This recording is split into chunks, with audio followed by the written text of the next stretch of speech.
Let's take a look at double angle and half angle formulas in this section. From previous lecture, we were able to actually come up with the formulas for the sum angles for sine, cosine, and tangent. Okay, now these formulas, by the way, do exist for cotangent, secant, cosecant, but we're going to stay with the three most prominent ones, sine, cosine, and tangent. Now, one thing that we did in our previous lecture was the formula for the sum sine of the sum angle alpha plus beta. And we mentioned that this formula is sine alpha cosine beta plus cosine alpha sine beta. Now, in here, if you let the two angles be equal to each other, alpha equal beta. So I'm going to change beta with alpha. So I'm going to get alpha plus alpha. And all of the betas become alphas, right? And there you go. So I change my betas to alphas. In parentheses, I get alpha plus alpha. I get 2 alpha. And if you look at these two expressions now, they are like terms. So we can write it as 2 sine alpha cosine alpha. And this becomes our first identity here. This is called the double angle. The double references 2 alpha is the double angle here. And there you have that. Our first identity. This identity is used quite often in the calculus courses. So we're going to remember that identity. And then the cosine, also another by far most used identity among all the identities in calculus. Cosine alpha plus beta. This one we mentioned as cosine alpha, cosine cosine, negative sine sine. Okay, I'm going to do the same thing, change our alphas to, or betas to alpha if they're equal. So you get cosine, cosine of the same, minus sine, sine of the same. So this time we can actually write now cosine of 2 alpha as cosine squared alpha minus sine squared alpha. Oh, I'm sorry, it said change it and I didn't change that. There you go, because everything is in alpha now, right? And there you go. Now please note that's not the Pythagorean identity. The Pythagorean identity is cosine squared plus sine squared, not minus. So that's not 1. That's just the way it is. And we're going to kind of do a semi-box with this one. Now, if we do change, for example, cosine squared is 1 minus sine squared from Pythagorean identity. And sine squared is 1 minus cosine squared. Both of those from Pythagorean identity, right? So we could actually change one to the other. Let's say cosine squared. I'm going to go 1 minus sine squared minus sine squared. So that's 1 minus 2 sine squared alpha. Okay, and there you have it. So we have an alternate version of the double angle formula for cosine, one that's stated in terms of sine. And again, in your calculus courses and higher, sometimes instead of having sine squared, we actually want a double angle, so we can convert these to one another. Let's look at another a version of this. So again, this time cosine 2 alpha is, I'm going to change this time my sine squared to 1 minus cosine squared. And kind of do the same thing, distribute, so you get 2 cosine squared alpha minus 1. And here we have, again, another identity. This identity right here. This one. that is an alternate version for cosine of the double angle. Therefore, we have actually three forms of this identity for the cosine of the double angle, three versions of it.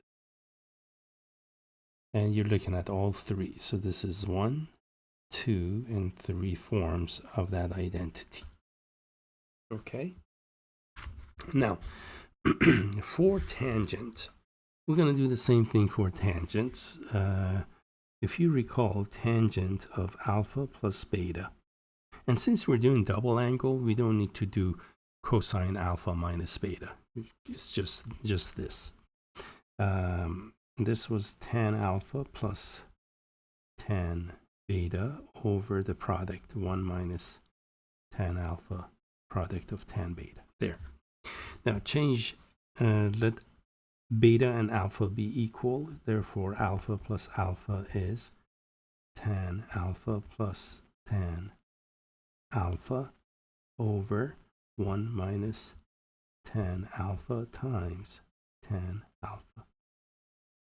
Okay, my alpha looks like a 2 there. Now in the numerator we have like terms, so that's 2 tan alpha. In the bottom we have 1 minus tan squared alpha. And there you go. This will be the identity for tangent of the double angle. All right. Now, let's take a look at from these, the double angle identities for cosine. Let's work those a little bit and see what happens. So we mentioned that cosine of 2 alpha therefore is 2 cosine squared alpha minus 1. For this one, if I solve for alpha, or let's solve for cosine alpha. So how are we going to do this? So we're going to add 1 to both sides and then divide by 2. So we're going to get cosine squared alpha is 1 plus cosine 2 alpha divided by 2. Now this expression in and of itself is very useful to us in calculus. But for what we do in this course, and usually a trig course, is we take the square root of both sides. And we come up with an alternate version of this formula divided by 2. And there you go. Now remember, when you take the square root on the right side, we have plus or minus due to square root property. Now this one, if I let alpha be theta over 2, so I can write cosine of the half angle theta over 2 in terms of 1 plus, well, if alpha is theta over 2, then 2 alpha would be theta. So that's just cosine of theta divided by 2. And this is the form that's quite often, I'm sure some of you probably from high school remember that one, if you took trig in high school. So we have cosine of the half angle. This often is referred to as the half angle formula. Okay, the half angle formula, because it relates the half angle theta over 2 to the whole angle theta. Okay, so if that's something we need, and there it is. Now, the plus or minus here. When do we use plus? When do we use minus? Well, that depends on which quadrant the half angle lies in. And we get that from the information that's provided. Okay, so the half angle lies wherever it may lie, and that determines whether we use a plus or minus. The plus minus is kind of the last thing we do when we work these half angle formulas. There's a half angle for cosine. Let's say I want to do a half angle for sine. Let's start with this one now. Okay, so cosine 2 alpha is 1 minus, let me write that. We know cosine of the double angle 2 alpha is 1 minus 2 sine squared alpha. So from this again, we get 2 sine squared alpha is equal to 1 minus cosine 2. I said alpha, wrote theta because I was looking at the expression above. 2 alpha. Now let's solve for sine squared. Divide both sides by 2. We get 1 minus cosine 2 alpha divided by 2. And just like before, if you let alpha be theta over 2, so this means sine squared of theta over 2 is equal to 1 minus cosine theta divided by 2. Okay. And then if I take the square root, I get sine of theta over 2 is equal to plus or minus the square root of 1 minus cosine theta divided by 2. And this is what we know as, again, the half angle formula for sine now. And it's used quite a bit in your calculus courses. Okay, now what about tan squared?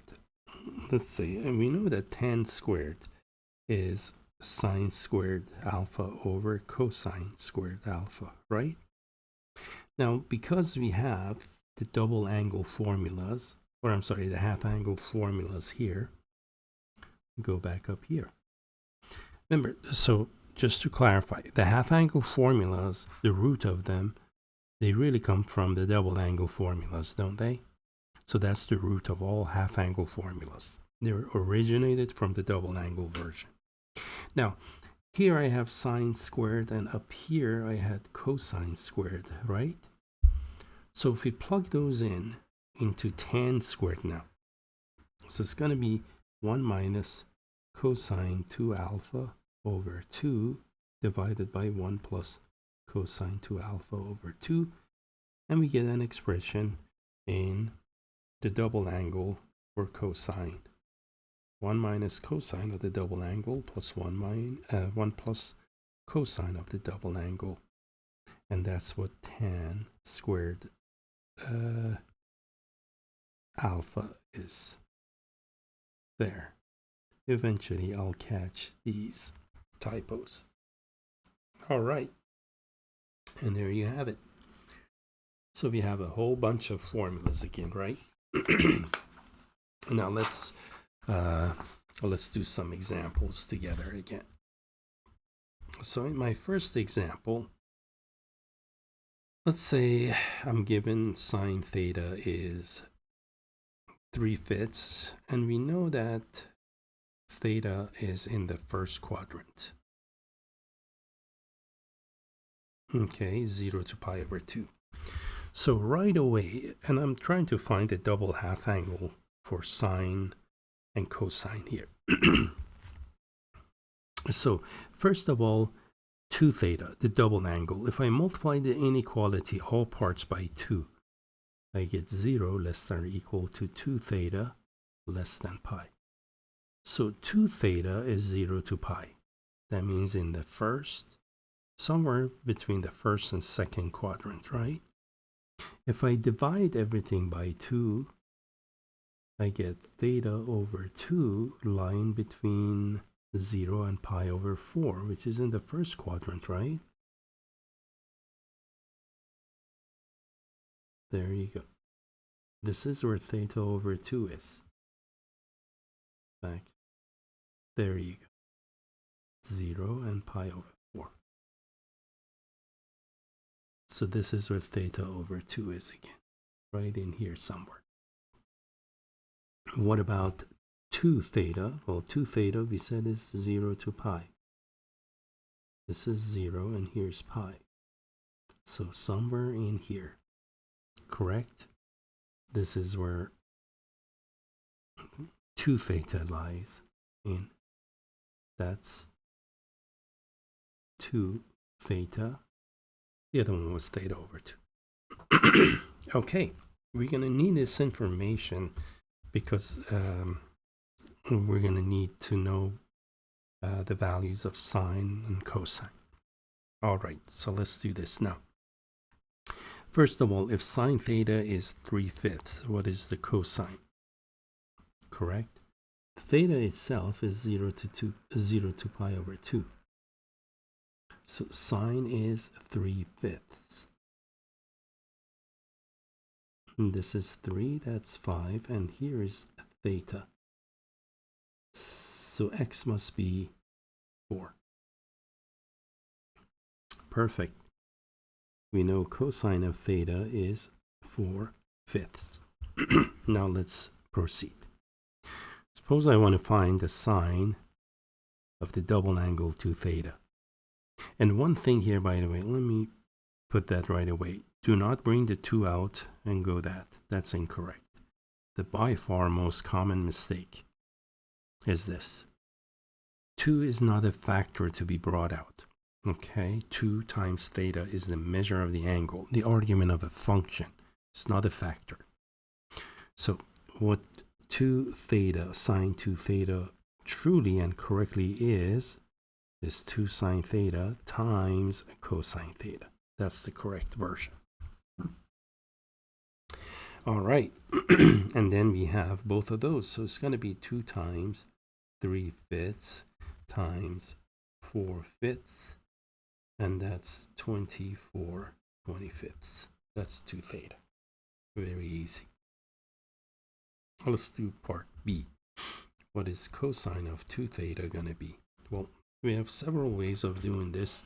I'm going to go, remember several means 3. We had 3 formulas. I'm going to go with this version because I'm given sine. 1 minus 2 sine squared. So 1 minus 2 sine was 3/5 squared. And that's going to make this 1 minus 9 times 2, 18 25ths. 1 being 25 25ths, so that's 7 25ths. And there we have that one. Let's do part C. In part C, suppose I want to do sine now of the half angle. So we have plus and minus. And here's where we can decide whether we need the plus or minus. Theta over 2, the half angle theta over 2 is in the first quadrant, right? We just showed theta is between 0 and pi over 4. So on our own, we're going to throw away the negative because in the first quadrant, sine, in fact, all trig functions are positive. You see how we decide on the plus or minus? By establishing the domain of the angle for the half angle. And the formula here is 1 minus cosine of the whole angle, theta over 2. So this is going to be square root of 1 minus 4/5 divided by 2. We established cosine of theta to be 4/5. Now this will give you, in the numerator, 1 minus 4/5 is 1/5. 1/5 divided by 2 is 1/10. Right? Which you can write it as 1 over root 10 and then rationalize it. And therefore, sine of theta over 2 is root 10 divided by 10. Okay. And let's finish this example with cosine of the half angle. Again, because half angle was in between 0 and pi over 2, correct? I'm sorry, 0 and pi over 4. Therefore, cosine is positive, so I'm going to go with the positive root of 1 plus cosine theta divided by 2. That's 1 plus 4/5 by 2. Given now this time I have 9/5 over 2, that's 9/10, right? I have square root of 9/10. So cosine of the half angle is going to be 3 over root 10, which rationalized gives me 3 root 10 over 10. Good. And there is cosine of the half angle. Let's take a look at another example. So for this one, suppose my cosine is negative square root of 6 divided by 3. And let's make the angle between negative pi over 2 and pi. Or let's keep it simple, pi over 2 and pi. So in other words, here's where theta lies. Right in here, that's theta. Right? Theta is in here. So divide everything by 2. And when we divide everything by 2, what do we get? We get pi over 4, divide by 2, divide by 2, between pi over 4 and pi over 2. Okay. And this is where theta over 2 is. It's between pi over 4 and pi over 2. So it is in the first quadrant. Here's pi over 4. All right. And let's double up on everything. That's going to be pi over 2 times 2 is pi. 2 times theta is 2 theta. And 2 times pi is 2 pi. So this will give me, what I'm doing is I'm declaring the domain of the half angle and then the whole angle. Or double angle. Especially for the half angle, I need it because I have a choice of plus minus for the half angle formula. Here's pi, here's 2 pi. I don't really need it for double angle because the double angle doesn't have square roots in them. But it's good just to practice on how to do this. This is how we declare the domain of these angles. Now, let's actually work this. Cosine is negative. We are in the second quadrant, right? Therefore, sine, what about sine? Sine's going to be positive. Let's do our triangle. Our triangle, cosine is negative root 6, hypotenuse 3, or the radius of the circle is 3. So what is the altitude of this triangle? You square the hypotenuse, and then you subtract the square of the adjacent side. That's 9 minus 6. Take the square root. So the altitude of the triangle is square root of 3. Perfect. And that's all we need. And remember, theta is in Q2. So we're going to choose y to be positive. What is sine of theta? It's going to be root 3 over 3. All right. And there we have this one. And we'll keep this one simple. Let's now do sine 2 theta and stuff like that. Okay. So sine 2 theta. It's 2 sine theta cosine theta. So that's just going to be 2 times root 3 over 3 and negative root 6 over 3. So that's negative 2 9 square root of 18. Square root of 18, well, that's 9 by 2. That's 3 root 2. So sine of the double angle is going to be negative 2 times 3 root 2 divided by 9. Said and done. That's negative 2 rad 2 divided by 3. Okay, that's sine 2 theta. Now let's do cosine 2 theta. Well, cosine 2 theta is going to be, we have again an option because I'm given cosine. I'm going to go 2 cosine squared theta minus 1. Remember, we have 3 versions of that one. And cosine theta was negative of square root of 6 over 3. That gets squared minus 1. Well, square root of 6, negative square root of 6 squared is just 6. And 3 squared is 9. Divided 3's out. 2 times 2, that's 4/3 minus 1, which is 1/3. So cosine 2 theta is 1/3. Because it's positive, you can say, well, it looks like then 2 theta is between 270 degrees and 360 degrees. Because now we have added information, we can update our domain if we wanted to. Let's do the half angles. Okay, so sine of the half angle.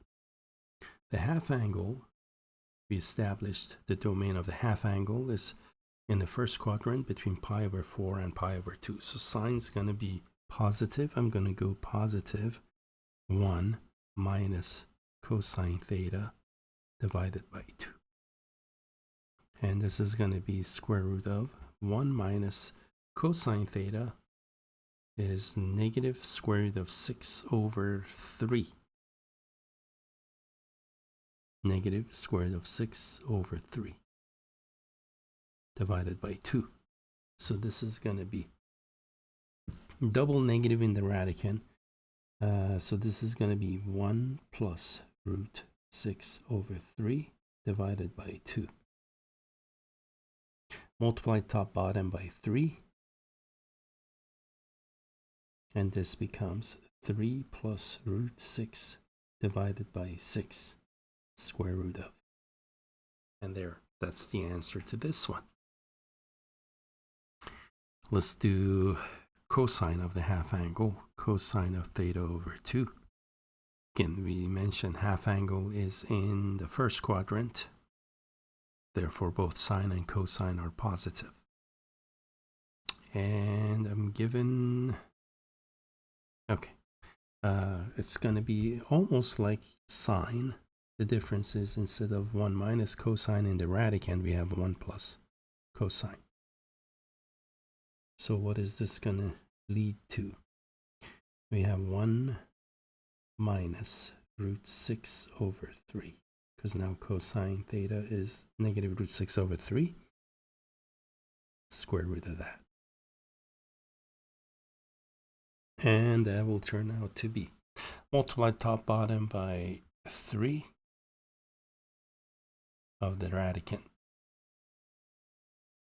And this will give me 3 minus square root of 6 divided by 6 square root of that.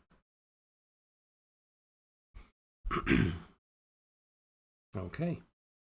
And there is the cosine of the half angle.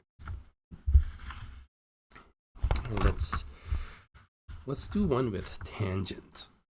Okay, let's do one with tangent. So in this example, I'm going to do tangent theta equal negative 3.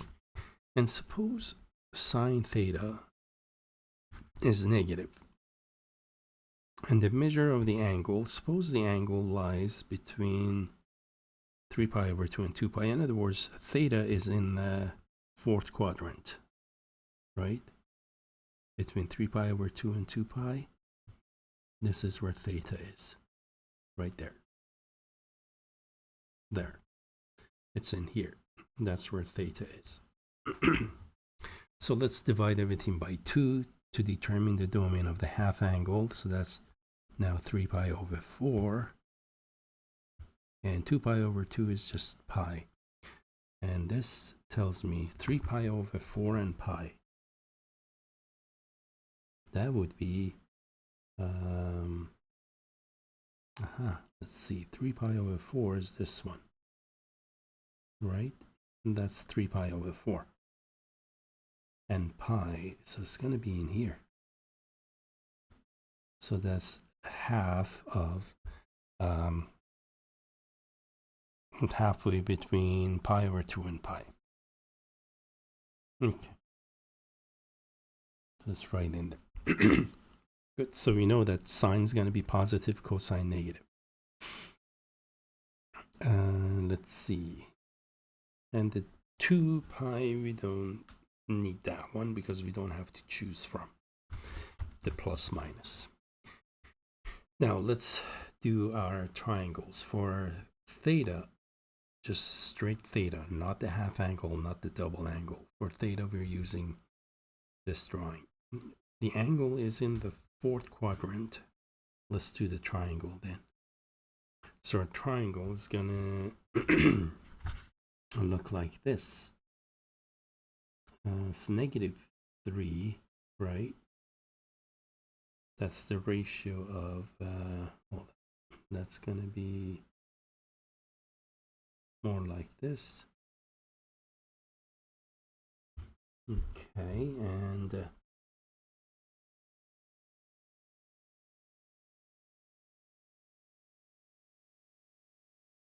they're a little better. So it's -3 over 1. And the hypotenuse is going to be square root of 10, right? Because you square 3, you get 9. Square 1, you get 1. Square root of that. All right. And this is the angle that is coterminal with the original angle. Perfect. Now we can actually do the sine and cosine. And keep in mind, in the 4th quadrant, cosine of the angle is positive. And in the 4th quadrant, sine of the angle is negative. Okay, so tangent would be negative. Perfect. Let's do it. What is sine 2 theta gonna be? Well, that's 2 sine theta cosine theta. We get that from our triangle, right? From this triangle. What is sine of the angle? Y over r. So that's gonna be -3 over root 10. Cosine is x over r, 1 over root 10. And together they make this -6 over 10, which reduces itself to 3/5 negative. So the double angle sine 2 theta is going to be -3/5. Part B. Let's do cosine of 2 theta. The cosine of 2 theta, I'm going to go with 2 cosine squared theta minus 1 in this one because I can get that easily again from the triangle. Sine would do just as good, but I chose cosine. So cosine is 1 over root 10, correct? X over r, and then you square minus 1. That's going to give you 1/10. 2 times 1/10 is 1/5 minus 1, or -4/5. And part C, we have sine theta over 2. Now, the half angle. Remember, we have to choose for the half angle because we have plus minus, right? The radical. Let's see. Theta over 2 is right in here. Theta over 2 is going to be in the 2nd quadrant, right? The 2nd quadrant, sine is positive, cosine is actually negative, isn't it? Now, but we want sine, so that means it has to be positive. So we're going to go with positive, the square root of 1 minus cosine theta divided by 2. Okay, and that's 1 minus cosine is 1 over root 10 divided by 2, square root of that. Now working the radicals, I'm going to multiply top bottom of the fraction of this fraction by square root of 10. Okay, when we do, we're going to get root 10 minus 1 over 2 root 10, right? And then square root of that.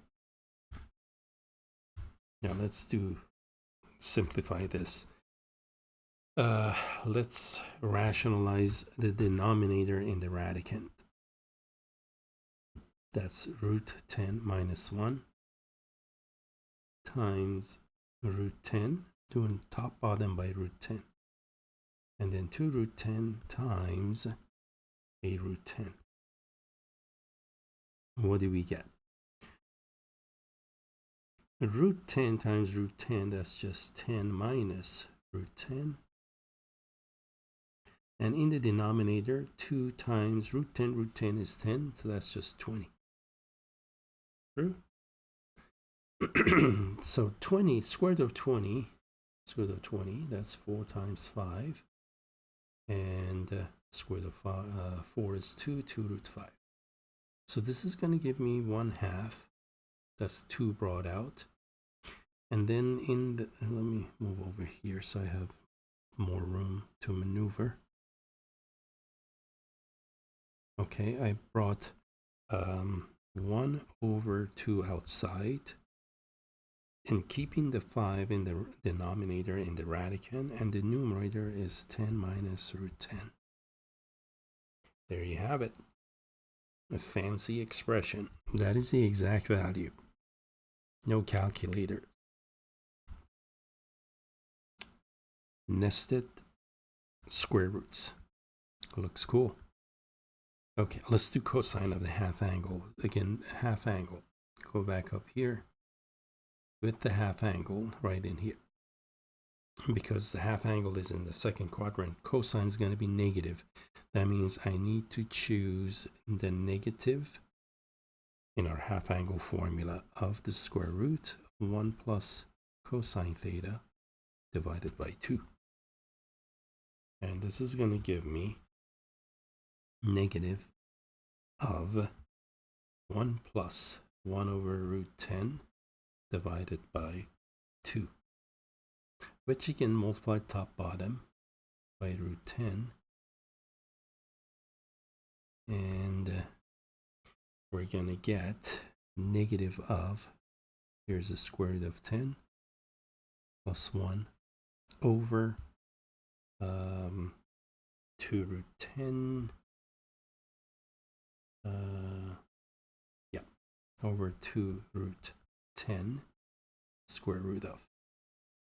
And then we rationalize this just like we did earlier. Let's rationalize it. Multiply top bottom by root 10.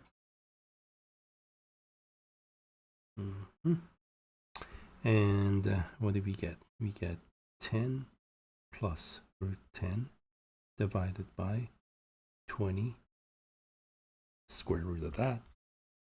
And finally, I can bring 2 outside in the denominator because 20 is 4 root 5.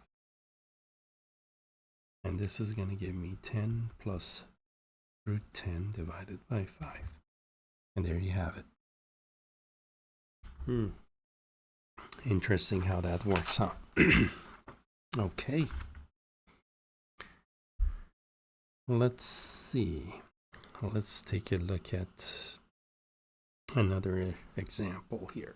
Okay, actually, enough of these. Let me do, just to kind of break the routine here, let's do an identity. Okay, let's say we want to show that cosine squared of 2u negative sine squared 2u is equal to cosine of 4u. Okay, now to make this a little easier, I'm going to let theta represent 2u, and then we replace theta in the end. Okay, so therefore I can write this as cosine squared theta minus sine squared theta. What are we doing? Establish the identity. So I'm working on the left side. Cosine squared minus sine squared, isn't that the double angle formula, right, for cosine to theta? And then replace your theta with 2u. So that's cosine of 2 times 2u cosine of 4u. And that is the right side. So we established That is the right side. We established that identity. Okay, let's do another identity. Suppose for this one now, I want to show this one is going to look a little intimidating, but it's actually not bad. ln of absolute value of cosine theta is equal to 1/2 the natural log of the absolute value of 1 plus cosine 2 theta negative natural log of 2. Wow. Usually in identities, when we work with the left side, it's the more complicated side, and the right side is simplified version, right? This is just the opposite. So I'm going to stay with my theme to establish I'm going to work with the left side. Now, because we're working with natural log, right? Well, the domain of natural log has to be positive. That's why we have absolute value here, right? So, and then let me use the half angle formula. The half angle formula for cosine theta. Okay, remember the half angle was this.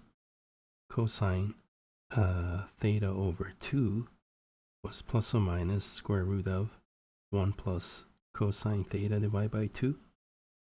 Well, double up on theta over 2, call it alpha. Cosine alpha is plus minus 1 plus cosine 2 alpha. That's another version of the half angle formula. So I'm going to use this form of it. Actually, no, because I don't have a half angle, I have cosine theta. I'm going to use this version of it. So I'm going to have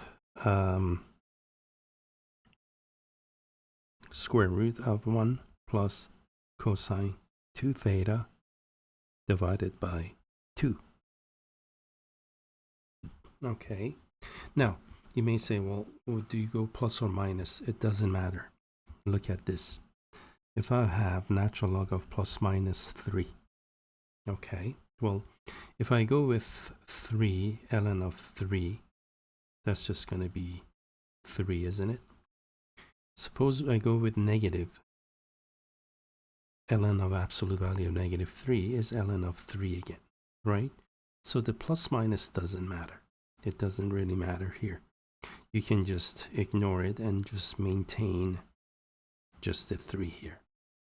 Okay, so for that reason, I dropped the plus minus here. Now, let's work this ln using properties of logarithms. Remember the one of the properties of logarithms we had was the power property of logarithms. I can write this as 1 plus cosine 2 theta. First of all, the square root can be written as a rational exponent 1/2.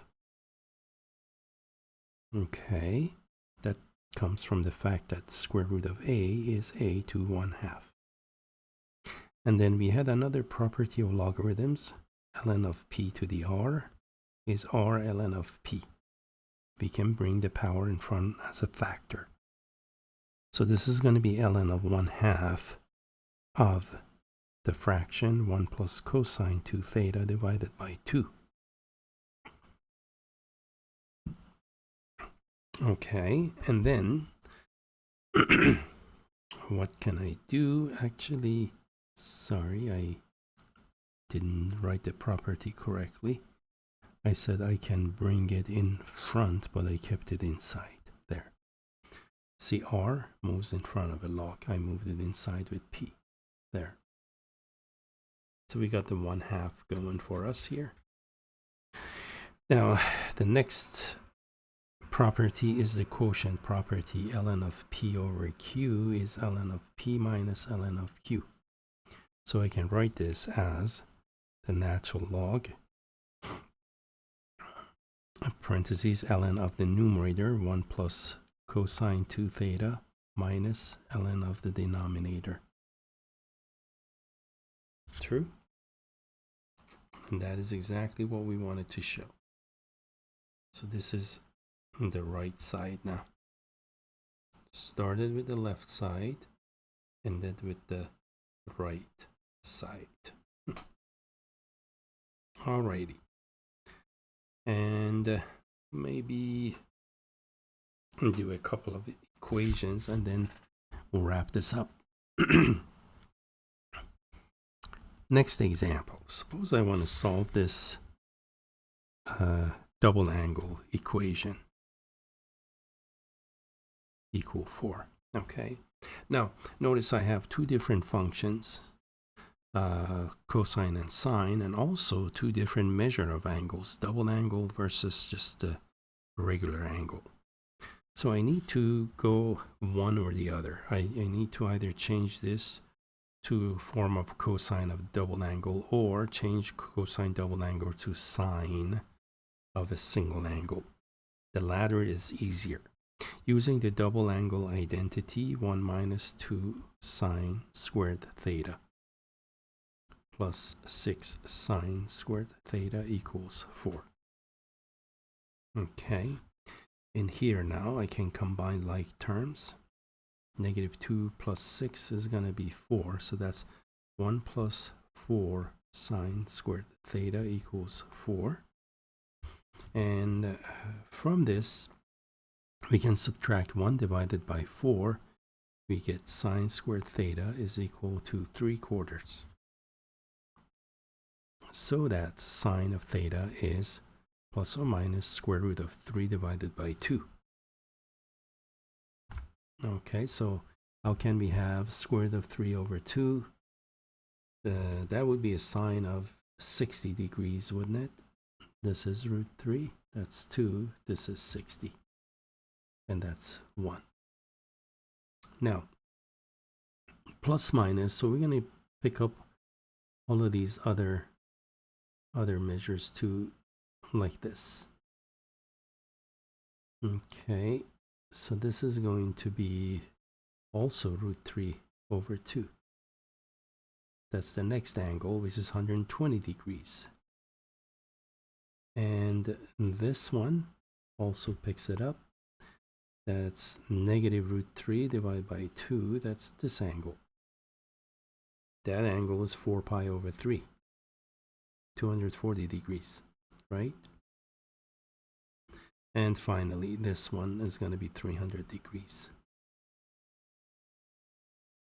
So we got the answers in radians. So theta is going to be, let's say 60, 120, 240, and 300 degrees. I'm sorry, in radians, but those are what they are in degrees: 60, 120, 240, and 300 degrees. But I wrote them in radians. Usually the answers, we write them in radians, real numbers. Let's do one last one, folks. I know you're getting tired, so am I.